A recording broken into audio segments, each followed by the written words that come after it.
está, bueno, pues nuestro queridísimo doctor Miguel Ángel de León, psicoterapeuta y director de Iscalti.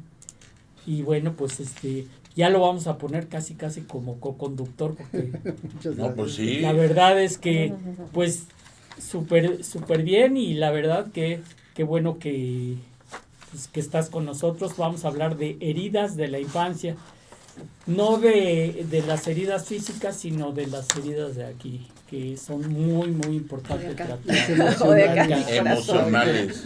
Sí, las Pues emocionales. tengo aquí el currículum de Miguel Ángel. Pues la verdad es que está Súper amplio. súper amplio, y nos vamos a pasar. De por sí entramos tarde por cuestiones de tráfico. Ahora sí que hasta yo llegué tarde. Sí. Y pero bueno, Miguel Ángel es maestro en psicoterapia y psicoanalítica, y es director general de Scalti. Pues bienvenido. Gracias, doctor. Pues, Bienvenido, Miguel Ángel. Qué bueno que nos acompañas una vez más. Y bueno, pues lo de las heridas, pues me parece un término bastante puntual, porque efectivamente, aunque no estamos viendo el daño que se puede infringir directamente a un niño, esas heridas que se les propinan a estos niños, pues persisten y llegan a tener consecuencias durante, no nada más en la edad adulta, sino durante toda su vida. sin lugar a ¿Qué duda. nos puedes decir, mi querido Miguel Ángel, Pues de esto? un súper tema. Les felicito por la propuesta. De hecho, me llamó mucho atención que normalmente la gente me agradece, me reconoce, pero ayer tuve así como respuesta de muchísima gente de qué buen tema, eso me toca a mí. Claro. Veo que es algo que sí a mucha gente nos ha impactado. Sí, Estoy claro. seguro que todos los que nos están escuchando de alguna manera tuvieron alguna herida en la infancia. Pequeña o y grande, claro. Pequeña o grande, y que ha repercutido de alguna manera en lo que hoy somos, en lo que hoy hacemos, en lo que hoy nos dedicamos, ¿no? Hay un mecanismo psíquico que le llamamos sublimación, que es la capacidad de aquello que es terrible, lo convierto en algo positivo.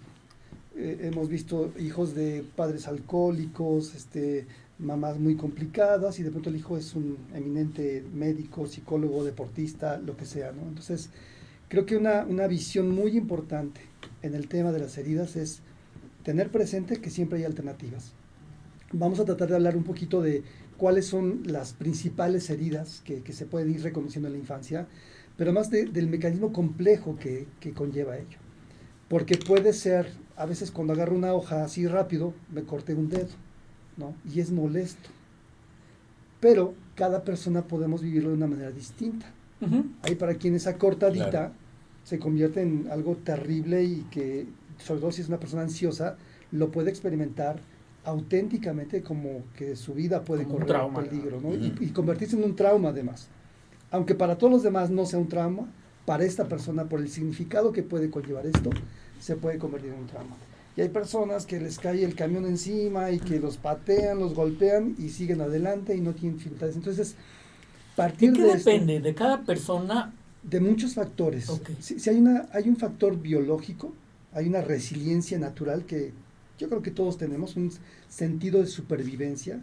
Freud hablaba de manera muy interesante de dos impulsos que tenemos todos instalados, todos lo tenemos: el instinto de vida y el instinto de muerte. Y entonces él decía, traes tú una energía que te hace, ante la adversidad, pues sí te caes en el momento, pero si te tocó la inyección supervitaminada, pues vas a seguir y vas a seguir y vas a seguir, ¿no? O al contrario, cuando este instinto de muerte, que tiene que ver con la agresión, y este sistema es súper importante porque al final tenemos que aprender a educarnos a saber usar nuestra agresión y no temerle a nuestra agresión. Yo creo que un problema que hoy tenemos en la sociedad, en la comunidad, en todos lados, es que no sabemos manejar nuestra agresión. A veces la usamos demasiado o a veces la inhibimos demasiado. Y cuando este impulso agresivo, que está en la parte de lo que Freud llamaba como el instinto de muerte, ¿sí? Y que no necesariamente tiene que ser malo, depende de la dosis, porque la agresión en cierta dosis me permite defenderme, pero en cierta dosis me permite a lo mejor matar a alguien, sin medir las consecuencias. Entonces, saber manejar mi agresión y no temerle a mi agresión porque hay momentos donde la tengo que utilizar, puede contribuir para que estas heridas de la infancia o del presente o del futuro me permita repararme. El sistema inmunológico, el cuerpo, tiene esta fantástica capacidad de que me haga una cortadita con una hoja y en 2-3 días ya se cerró. Está reparado. Emocionalmente hablando, hay algo muy semejante, pero también tengo que identificar cuando esa herida emocional fue, si lo ponemos en un plano físico, una fractura, ¿qué es lo primero que tengo que hacer? Si la fractura es expuesta, si la fractura es interna, hay una serie de medidas que yo debo de tomar para no empeorar la situación. Pero el paso número 1 que yo tengo que hacer ante cualquier herida es atenderla, es reconocerla. De hecho, el problema que mucha gente tiene hoy en México y en el mundo es que queremos minimizar o negar eso que me duele. El primer mecanismo de defensa que todas las personas utilizamos cuando enfrentamos cosas duras es la negación. No lo veo. Hace algunos años hice una conferencia muy fuerte. Hubo un grupo de 4 chicos de 14 años que agarraron a un perrito de la calle y lo empezaron a golpear con palos, agarrarlo de la colita, aventarlo como si fuera reguilete y todo lo filmaron, ¿sí?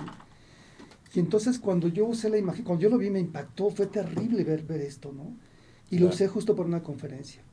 Cuando lo expongo al público que les voy mostrando, todo el mundo así casi hicieron el gesto de no quiero ver, no, ¿qué haces? Quita eso, ¿no? Por favor. Sí, claro.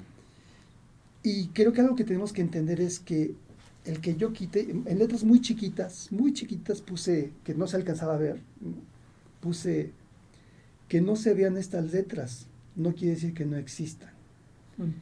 Y tenemos que partir de eso. Si yo de pronto, porque es difícil, porque es doloroso, porque es complicado, evito reconocerlo, mirarlo, atenderlo, pues el problema va a seguir ahí. Y además va a crecer. Es la técnica del avestruz, ¿no? Metes la cabeza Por supuesto. y ya no está pasando. Sí, claro. Pero sí está pasando. Pero sí está pasando. Y además es como una infección. Me acuerdo hace mucho también, en otros años, tuve un gato, una mascota. De pronto el gato venía y se iba, y un día regresó, y al quererlo agarrar, no se dejaba, y además nos arañaba. De pronto lo agarró con unas cobijas, lo llevó con el veterinario me dice, mira, ven a ver lo que le pasa. Y entonces le agarró en su cachetito, su carita, le apretó la piel, el gato se veía bien por fuera. Ajá. Le aprieta la piel, se le revienta la piel y tenía gusanos adentro. Lo que pasó fue que se tapó la herida, pero la infección se quedó ahí, y hasta gusanos se le habían hecho adentro. Y eso es lo que pasa con las heridas emocionales. Si yo... Una pregunta antes de que continúes. ¿Esto a partir de qué edad empieza a causar, lógicamente, una repercusión? Desde el primer momento de vida. ¿Sí? ¿Desde el recién nacido? Desde el recién nacido. Por eso es muy importante. Antiguamente y ahora ya la neurociencia nos ayuda a entender muchas cosas. Uh-huh. Las mamás de antes decían, deja que chille para que haga pulmón, ¿no? Sí, y era una práctica común, ¿no? El problema con esto es que a veces como papás buscamos la comodidad o hacemos mal nuestras prioridades. Y si yo entiendo que se deja lo que chille para que haga pulmón, el niño llora 24 horas, y entonces lo dejo para que haga pulmón y que no se vuelva demandante y molesto, pues a lo mejor va a llegar un momento donde el niño ya no llora, pero ya se le genera un trauma. Hoy la neurociencia nos marca que cuando una persona está estresada, un niño que llora está estresado, los niveles de cortisol suben tremendamente. Sí, claro. Y esto viene a afectar, bueno, ustedes mejor que nadie pueden explicar, todos los efectos que hoy el cortisol sabemos que tienen sobre el cuerpo, sobre el cerebro, sobre todo el funcionamiento del organismo. Por lo tanto, no se trata de que te vuelvas una madre sobreprotectora, porque eso igualmente vuelves a tu hijo súper frágil, súper débil, que cualquier cosa le lastima. Y entonces es un proceso muy complejo. Sí, de acuerdo. Cuando las personas decidimos tener un hijo y al mes estamos buscando la guardería a donde lo vamos a encargar 8 horas del día, es un tema que hay que cuestionar. No es un tema de quiero ser padre, estoy preparado para ser padre, tengo el deseo de convertirme, y fíjense la palabra es convertirme en padre, porque no por ser capaz biológicamente ya eres un papá. Tienes que trabajar en convertirte en un padre. Y algunas de las principales heridas, un poco buscando ahí en la red y demás, me encontré que hay como cosas muy novedosas y llamativas. Y hay una investigadora, una señora que escribió un libro, que habla de cinco heridas, que me parecieron muy atinadas. Ella se llama Lise Bourdieu. Bourdieu. Lise Bourdieu. Lise Bourdieu, Ujú. ok. Que es muy interesante porque habla ella de heridas de rechazo. Y además ella explica en su redacción que dependiendo del tipo de herida, va a haber una forma de respuesta o de defensa ante esta herida, ¿no? Entonces marca el rechazo, el abandono, y por supuesto, si lo pensamos cada uno de nosotros, cuando hemos sentido un rechazo, ¿qué pasa contigo? ¿Cómo lo vives? ¿No? Cuando te abandonan, cuando has sentido la sensación de abandono, claro que causa un impacto, humillación, y pienso en los niños en la escuela y el bullying y todo esto que a lo mejor no es en casa, pero a nivel social sucede esto, la traición y la injusticia, que son como 5 elementos muy bien estructurados de lo que por supuesto que a cualquier persona nos causan un impacto. Y si esto se da en la infancia, cuando más requieres tú de la contención y el acompañamiento de tus padres, porque eso pasa todo el tiempo. Todo el tiempo en la vida vamos a tener rechazos, abandonos, traiciones, humillaciones. Y entonces, ¿qué tengo que hacer al respecto? Regreso a la primer señalamiento. Primero, no lo niegues, reconócelo. Me abandonaron, sí, y además hay que hablarlo. Hay que poner eso en palabras. Porque si yo me lo guardo, me lo trago, entonces paso al terreno de las emociones o de la psicosomatización. Cuando yo estoy, y perdón por la comparación, pero me parece muy gráfica, todos, absolutamente todos, hacemos popó. Todos. ¿Y qué hacemos con la popó? No la acumulamos ahí y la guardamos en el organismo por días, por meses o por años. Claro. Es necesario primero darme cuenta que tengo un tema de que hay algo ahí que me está haciendo mis desechos y tengo que expulsarlos. ¿Qué pasa si no los expulso? Pues me voy a enfermar, ¿sí? O voy a generar una situación se me va a hacer tan dura la popó que cuando la quiera sacar va a ser con un desgarro, con una molestia tremenda, ¿no? Entonces, paso número 1, primero es reconocerlo. Paso número 2, tengo que hacer algo al respecto. Si ya sé que estoy enfermo, ¿cuántas veces vete al doctor? No, ahorita, no, al rato, se me va a quitar. Y postergamos las cosas y no tomamos acciones reales y concretas. En esta línea de acciones, algo que yo de pronto le digo mucho a mis pacientes, hay que aprender a poner límites. Pero hay personas, por ejemplo, las personas que han sufrido de rechazo, esta autora señala, quien ha sufrido de rechazo, ¿cómo responde? Se repliega, se aísla, se aleja, ¿no? O quien ha sufrido de abandono, desarrolla una dependencia excesiva. Y esas personas a veces se vuelven súper tolerantes o súper complacientes. Con tal de que no los dejen, son capaces de ponerse de tapete sobre de quien sea. Me permite ese paréntesis, es que en esos casos es cuando son personas que son fáciles de ser abusadas y las que pueden caer también en terrenos de relaciones violentas, ¿no? Sin duda. Aliento, por ejemplo. Por ¿no? supuesto, ¿no? Uh-huh. Porque hay una descomposición del uso de la agresión. Poner un límite que incluso algunas personas lo verbalizan así, es que me da pena, es que ¿cómo le voy a decir que no? Y se da uno cuenta, no sé, pensando en familias que, por ejemplo, hay un viejito en la casa y un hermano es el que se hace cargo del viejito. Y todos los demás es que tienen su vida, tienen su trabajo. Oye, no, tienes que poner límites. No, pero es que, ¿qué van a decir? Y frecuentemente es una situación donde lo que pasa es que no sé usar mi agresión. Una de dos. O porque cuando les digo, vengan para acá y soy un majadero y entonces mi agresión la uso de una manera explosiva, expansiva, y claro, obviamente voy a generar lo contrario de lo que quiero. O la otra es cuando pues me aguanto, apechugo, justifico, y en lugar de tomar una acción sana, concreta, de a ver, vamos a reorganizarnos. Si somos 3 hermanos, si somos 4 hermanos, una vez al mes, por lo menos cada domingo, vamos a ir a visitar a la mamá y la vamos a llevar 3 horas, 4 horas, 2 horas, lo que cada quien pueda, ¿no? Y entonces, pero esto implicaría que la persona que trae una herida de abandono se atreva a hacer eso. Por eso a veces dicen que las terapias no funcionan, porque en el momento que hay que tomar acción, y que no se entiende además, porque son mecanismos que hay que irlos entendiendo, porque la lectura a veces entre las familias es que es el soltero, no tiene compromisos, sí, no tiene hijos, nada que hacer, no tiene en qué gastar no su dinero, no, oye, espérame, tiene una vida, claro, y es una persona con el mismo derecho que tú, y a lo mejor no tiene hijos porque ha estado atendiendo lo que tú no has atendido durante tanto tiempo. Cuando tenemos estas heridas y no las visualizamos, no las trabajamos, tendemos a repetir y prolongar el problema, ¿no?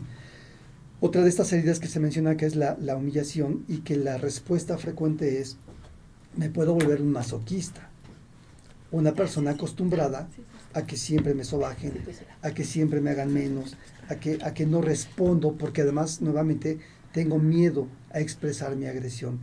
Y ojo, lo hemos dicho aquí varias veces, hay una diferencia enorme entre ser agresivo y ser violento. Sí, claro. La persona agresiva es capaz de defenderse y marcar límites. La persona violenta usa su agresión con la intención de causarle un daño al otro. Y no se trata de eso, sino de que podamos reconocerlo, pero insisto, cuando somos cuando estamos tan traumados, no entendemos, no nos damos cuenta, y pensamos que poner un límite puede ser una forma de estar agrediendo o violentando a los demás.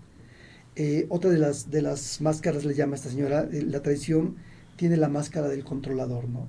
Es decir, como me traicionaron, ahora yo tengo que tener todo vigilado y nada se me puede salir de las manos. No puedo confiar absolutamente en nadie, que es uno de los elementos y de los principios básicos. Yo tengo un acróstico que le digo a mis pacientes: RCAC, donde R significa respeto, CA, comunicación asertiva, y C, confianza.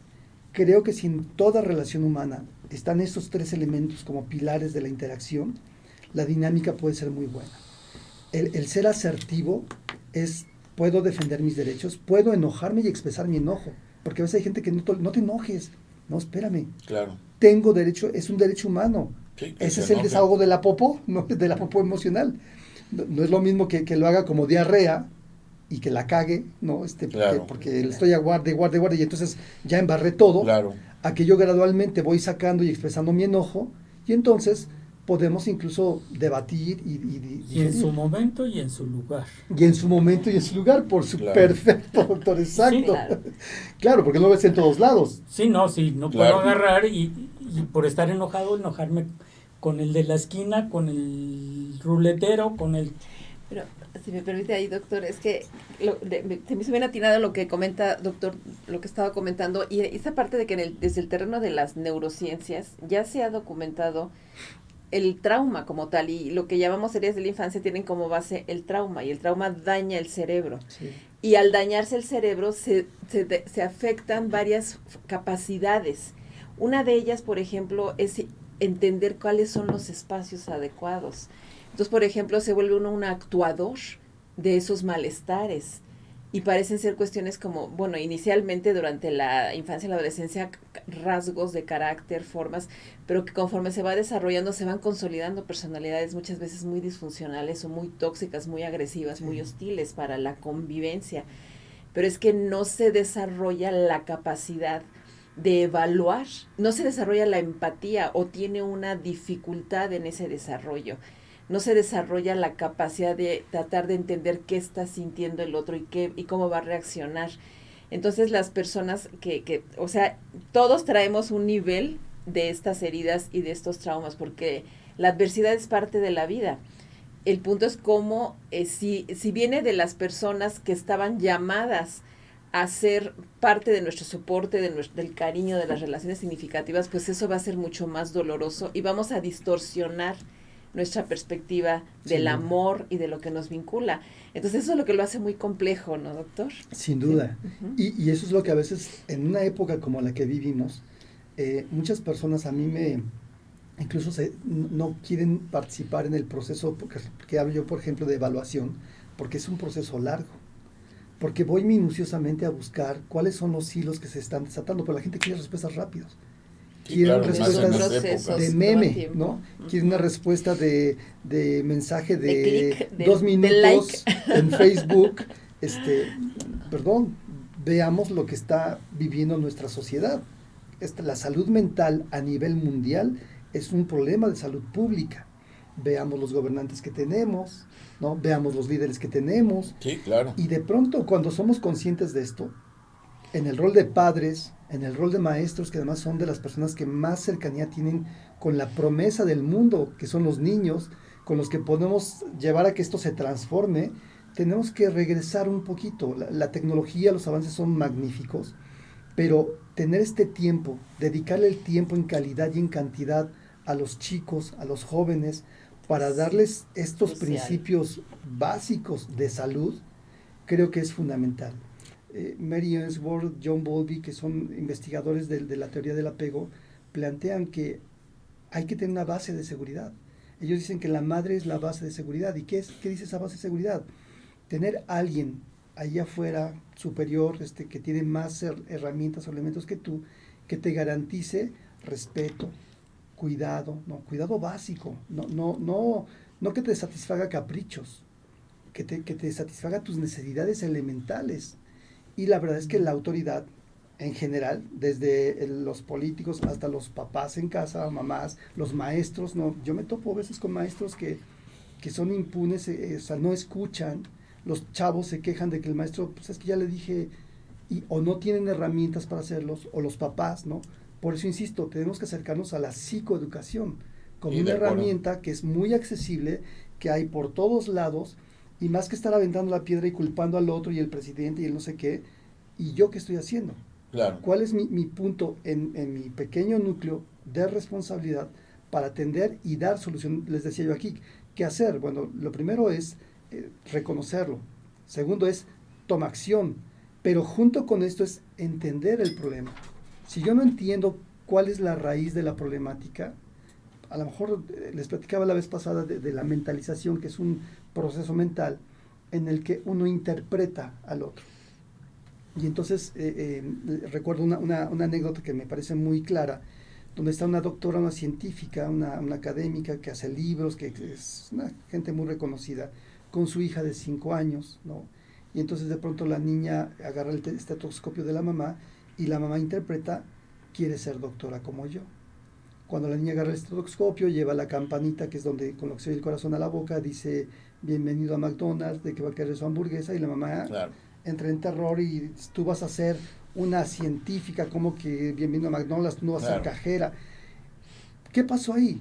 La doctora no conoce a su hija y no conoce la etapa del desarrollo en el que está la niña. La niña está haciendo lo que es perfectamente normal y natural a esa edad.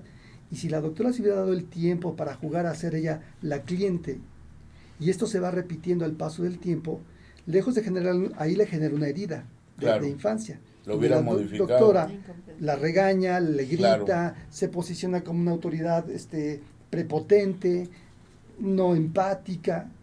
Y esto nos pasa cotidianamente en las casas. Y claro, la doctora tiene una buena intención, porque la doctora prefiere que su hija sea científica, que sea cajera, va a ganar mucho más, va a tener muchas mejores cosas.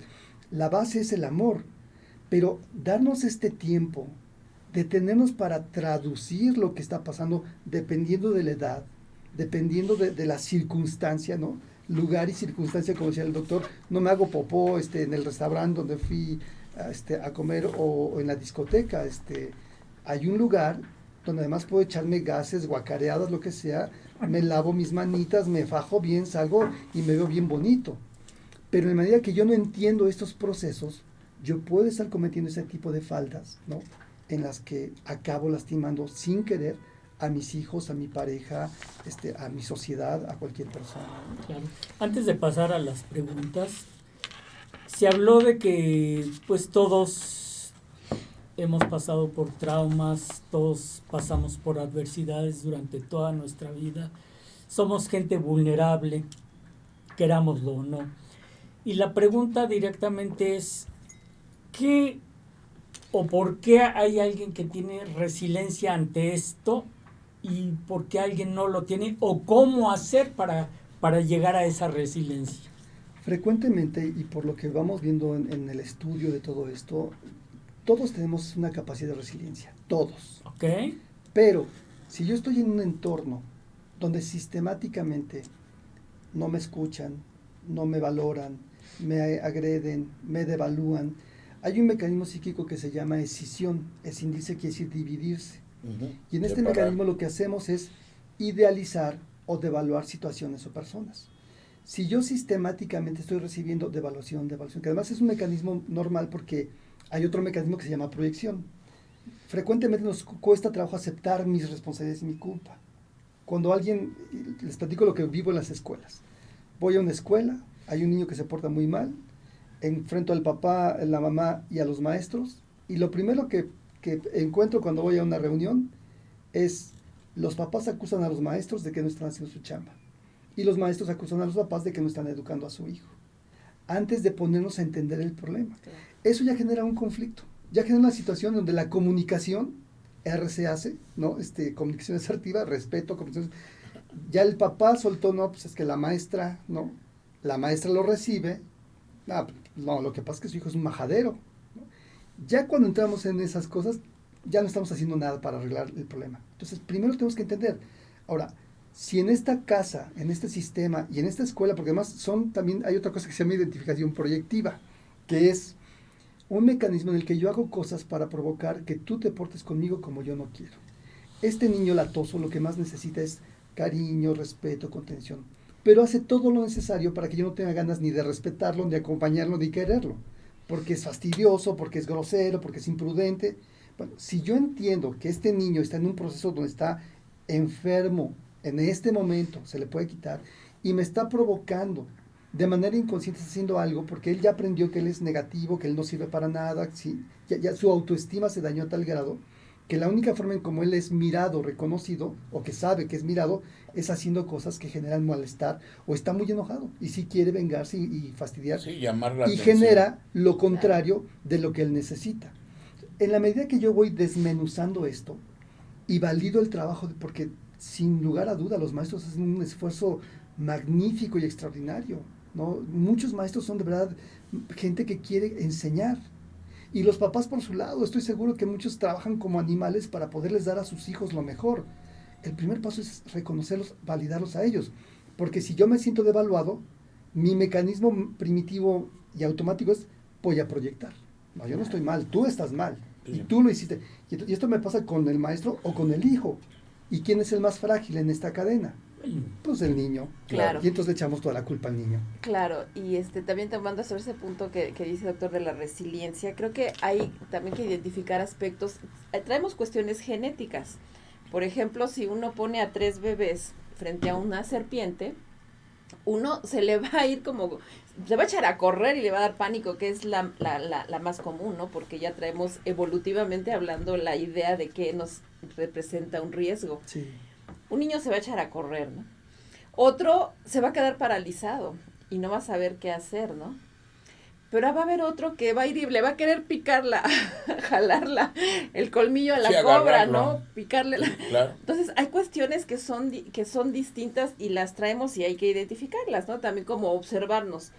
Pero a este punto de la resiliencia es que, como decía el doctor, es que todos tenemos esa capacidad. El punto es saber de qué base estamos partiendo. Sí. Y también una cosa que es fundamental para cultivarla es establecer conexión humana. Somos seres de conexión. Nosotros no sobrevivimos de manera aislada, lo acaba de decir, realmente nosotros somos vulnerables porque necesitamos del cuidado y la atención durante un largo periodo, a diferencia de otras especies que a las 3-4 semanas ya son lo que son. Ya son una vaca, ya son un perro, ya son un gato en muy poco tiempo. Nosotros nos lleva casi 30 años, Sí. 20 y tantos, 30 años, generar un sentido de identidad, de madurez, de capacidad a todos nuestros. Entonces eso nos hace especialmente necesitados de esa conexión humana. Y si no la tenemos, vamos a aumentar nuestras vulnerabilidades y nuestras dificultades de ser resilientes. Entonces creo que una cosa clave es establecer esa conexión. A los niños y a los adolescentes necesitan ser mirados, necesitan ser atendidos. Y creo que ahí es una cuestión que importa mucho reevaluar, porque como estamos en el tiempo precisamente de todo rápido, queremos que también los niños maduren rápido hagan las cosas y rápido cuando construir una vida capaz de afrontar las adversidades de la vida lleva tiempo y implica la convención. Y ahora una cosa muy importante que creo que vale la pena comentarla. Tampoco se trata de cargarles toda la responsabilidad a los papás, a las mamás, porque también a las mamás sobre todo que nos dicen, es que tiene que ser la mamá. No, es también una labor social y si hay una etapa que vale la pena de la maternidad, verdaderamente conectarse con ese bebé. Es una etapa realmente pequeña, muy pronto pasa y vale la pena dedicarse a eso un poquito y ahí es una labor social que se cree todo ese entorno de acompañamiento y de soporte desde la pareja, desde la familia, desde todo lo que están involucrados, porque criar es una labor social. Y estamos generando un discurso de que esos tienes que aprender y tienes que graduarte. Sí es cierto, pero la verdad es que también criamos como fuimos criados y como estamos aprendiendo. Y sí, creo que si seguimos con esta idea de que no, está cañoncísima, pues por eso los chavos ya no quieren ahora tener hijos, y ya son los perrijos y ya son otras cosas. Pero no es que sea tan difícil, es que queremos todo rápido y no estamos dando suficiente peso a esa conexión humana, ¿no? Hay algo también aquí que ya las neurociencias también lo plantean, que es la epigenética, ¿no? Hay experiencias de vida que vamos teniendo por generaciones, ¿no? El que fue carpintero, y hay una situación de vida en la que uno se habitúa y eso va cada año o cada generación va mejorando si es que se continúa esa línea. Aquí me recuerdo mucho a Miguel Ángel Cornejo, que hablaba de un concepto que me fascina, que se llama tu 0 es mi 10, o sea, pensando un poco en por qué unos sí y otros no. Porque traigo una historia detrás, ¿no? Porque traigo una familia de generaciones que si en esta familia el enfrentar, el afrontar es la respuesta, o traigo una familia de personas deprimidas, de personas muy vulnerables a nivel físico, ¿no? Que a lo mejor sí tengo ganas, pero tengo un cáncer que la familia nos ha venido tumbando y tumbando. O sea, eso queda registrado en la genética y eso genera una actitud. Por supuesto que también está mi capacidad de aprender. De pronto, si yo tengo un modelo por ahí, pues lo sigo. Este concepto de tu 0 es mi 10, yo lo asocié mucho con mi padre, porque mis abuelos fueron campesinos. Y entonces cuando nace mi papá, él nace en el 10 de mis abuelos, ¿no? De mis bisabuelos. Mis abuelos eran campesinos. Cuando nacen mis abuelos, mi abuelo ya no fue campesino, ya trabajó en fábricas y cosas así. Mi papá, cuando nace, su papá era trabajador, pero entonces él se puede comprar un taxi, ¿no? Ya es dueño de un bien de producción. Y a mí ya me da una adopción. Entonces, este es entender la generación que va creciendo poco a poco, que no pierde lo ganado, porque a veces hay familias que el nieto millonario pierde todo, ¿no? Y la generación que viene ya no tiene absolutamente nada. Claro. Que es parte también de ir educando a los hijos en poder valorar y cuidar lo que se va teniendo. Creo que también eso es lo que hace que uno sea más resiliente y otros no. ¿Qué historia familiar traes? De ahí que es tan importante que también vayamos a conocer. Que se conozcan esas historias. ¿Qué fue el abuelo, el bisabuelo, el tatarabuelo? ¿Dónde hay esto que a lo mejor desconozco? Y cuando lo integro, puedo aprender cosas, ¿no? Hay familias a veces que traen tragedias, violaciones, asesinatos, suicidios, que no se hablan, se callan. Y de pronto por ahí resulta que yo soy alguien que estoy deprimido todo el tiempo, que no tengo ganas de nada y no sé por qué. Hay algo, un antecedente que no he investigado, que no he compartido. ¿Qué le parece, doctor? Entendemos que tenemos el tiempo corto, sí, pero se nos puede dar una idea sobre esto de la reparación. Sí, claro, es además un concepto muy bonito que debemos de incluirlo en el lenguaje cotidiano, porque una de las cualidades de todo ser humano es la capacidad de reparar. Pero lo primero es que tengo que considerar lo que sí existe, que sí sucede. No sé a qué grado, pero de que lo puedo reparar, sí. Ahora, ¿cómo? Regresamos un poco a estos ejemplos. Lo primero es reconocerlo. Si yo lo niego, pues no lo voy a poder atender. Hay una expresión en las terapias familiares que dicen, hay un cocodrilo en la sala y nadie habla de él. Los problemas hay que enfrentarlos, hay que hablarlos. Uso la metáfora de la popó, porque me parece muy obvio.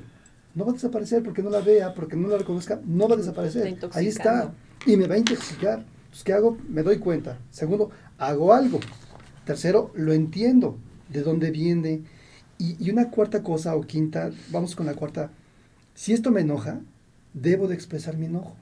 La expresión del enojo es también una forma de desahogo y de descarga. Ya hablamos algún momento, muchas cosas me estresan. Cuando yo me estreso, el cortisol sube y los filtros que tengo en mi lóbulo frontal para frenarme se liberan, se quitan. Y entonces cuando yo hago reacciones que no son saludables, que son violentas. Y lo otro es, y que esto es muy complicado. Tiene que ver con catarsis.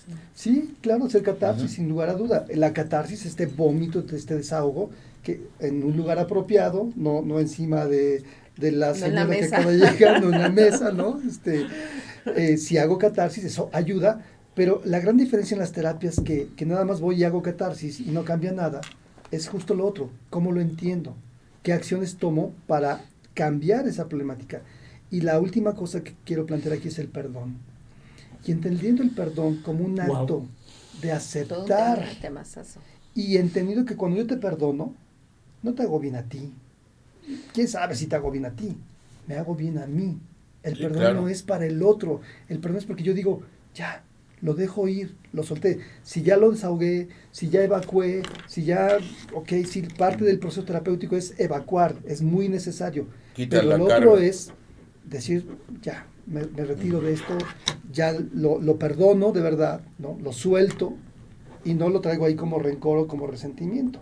Porque si no, va a regresar y es como una infección, que lo del gatito que les platico. Ese gatito se le tapó la piel, pero ahí se quedó el bicho. Sí, claro. Y esto creció y se hizo una infección, otra vez se volvió a ser una infección más grande, que además puede estar afectando mi sistema inmunológico. Entonces, que yo genuinamente primero saque y luego perdone es la cereza en el pastel. Porque entonces, además viene un acto de generosidad que a mí me hace sentir bien. Cuando yo doy, es un acto de bonanza, de bondad para mí también. Quisiera también comentar, doctor, que a eso del perdón y la aceptación también rechazar la comprensión, porque muchas cosas que se viven como heridas, pero no fue la intención de una herida. O sea, realmente no nos ayuda en muchos casos, o en todos casos no ayuda, querer buscar culpables. Porque generalmente las heridas no se infringen de una manera dolosa, ¿no? Intencional. Sí. Muchas veces realmente estamos repitiendo lo que vivimos, Sí. y estamos respondiendo a las necesidades de nuestro entorno. Sí. Y en ese contexto la manera en que tratamos a los niños, la manera en que los integramos o no, la manera en que respondemos a sus necesidades, muchas veces es precaria, pero no es nuestra intención. Sí. Y nosotros así lo vivimos, o así tenemos que responder. Pues imagínense las situaciones actuales. Yo me pongo a pensar, imagínense cómo están viviendo los niños estos procesos migratorios de papás que vienen arriesgando la vida, que se ponen en manos de la delincuencia organizada, que están, los niños que están en guerra, los niños que están, bueno, cómo se vivió la pandemia. Sí. O sea, realmente hay cosas que nos toman totalmente desprevenidos. Entonces, más que la idea del buscar culpables, cuando hacemos estos procesos, porque mucha gente dice, es que yo no quiero, es que yo no tengo nada, yo quiero a mi mamá, yo quiero a mi papá, es que yo no digo que no lo quieras o que lo culpes, Exacto. sino que entiendas lo que vivió. Exacto. Y cómo eso te dañó, Sí. no porque hubiera querido afectarte, Sí. sino porque es lo que le tocó vivir. Ahora, el trauma no es lo que vivimos en el momento en que nos rechazaron, nos abandonaron y todo, sino cómo a lo largo del tiempo, cómo después nos está afectando. Y va a ser muy difícil procesarlo si no entiendo ese Exacto. origen. Ahora, desde el punto de vista orgánico, la aceptación, el perdón, nos ponen en un modo parasimpático de relajar, de entender las cosas, de poderlas procesar mejor, Sí. mientras que el rechazo, la negación, el enojo nos tiene todo tiempo, como dice el doctor, con este cortisol activándonos, y eso es lo que nos va a enfermar. Por eso cuando hablamos del perdón, de la aceptación, no es una cuestión subjetiva, también nos impacta Sí. en nuestro funcionamiento, ¿no, Sin doctor? duda, totalmente de acuerdo. Ujú. Entonces, el mensaje final sería eso, o sea, no simplifiquemos las cosas, no es fácil, nadie dice que sea fácil, no se trata de justificar que nos estén haciendo daño y entonces me aguanto porque es que no lo hace con mala intención, no, también tengo que poner un límite, a veces tengo que usar mi agresión para marcar ese límite y a lo mejor lo tengo que hacer hablando fuerte, categóricamente, ¿no? Lo que no significa ser violento de llegar y golpear a la Sí, persona. enfáticamente, Eso, claro. no violento, sí agresivo, no violento, y finalmente pues perdonar y perdonarme, porque a veces también hay personas que no se perdonan de haber hecho o cometido un error. Los tipos de personas también juegan mucho ahí, de gente más obsesiva, más perfeccionista, les cuesta más trabajo, los más relajados se relajan a veces demasiado. Entonces es bastante complejo, pero creo que en la medida que nos estemos acercando a esta información, repasándola, estudiándola, va integrándose y podemos hacer los cambios efectivos. Claro. Sí, es recuperar los conceptos que ahora han señalado de reconocer un problema, darse el tiempo para reflexionarlo en soledad y darse ese tiempo para buscar a las personas que mayor experiencia tienen o conocimiento de causa, para buscar precisamente una solución y que esta solución sea práctica y adecuada, no la solución que yo pienso que es la más adecuada para mí, puede ser la más adecuada para ti o para Alicia o para Jaime. Ojo, pero esa es la otra práctico cuestión. no quiere decir que sea rápido. Nada. Claro, Por eso claro. yo le doy el espacio. No es como antes decir, no, pues dígame, aquí viene a consulta, es que me duele la cabeza. Ah, venme haciendo Ahí está la el receta para analgésico. mandarle paracetamol. Sí, exacto. Y ya Y nada es que más así eso queremos, venía así. y es que así hemos decir, aprendido. bueno, pero ¿por qué le duele la cabeza? No, Sí, exacto. no desayunó, está tensa, tiene una Exacto. presión alta, qué sé yo, etcétera, ¿no? Pero en fin, Si quieres, Doctor, sí. Pues muchas gracias, Si un necesita, gusto. requiere, Saludos. muchas Miguel gracias Ángel, por su pues, tiempo. Muchísimas gracias. muchísimas gracias. Aquí seguimos con el tema y atendiendo Perfecto. sus preguntas. Muchísimas Que gracias. también Seguimos las con el compartiremos, tema doctor. y nos vamos a un pequeño corte. Gracias. Teléfonos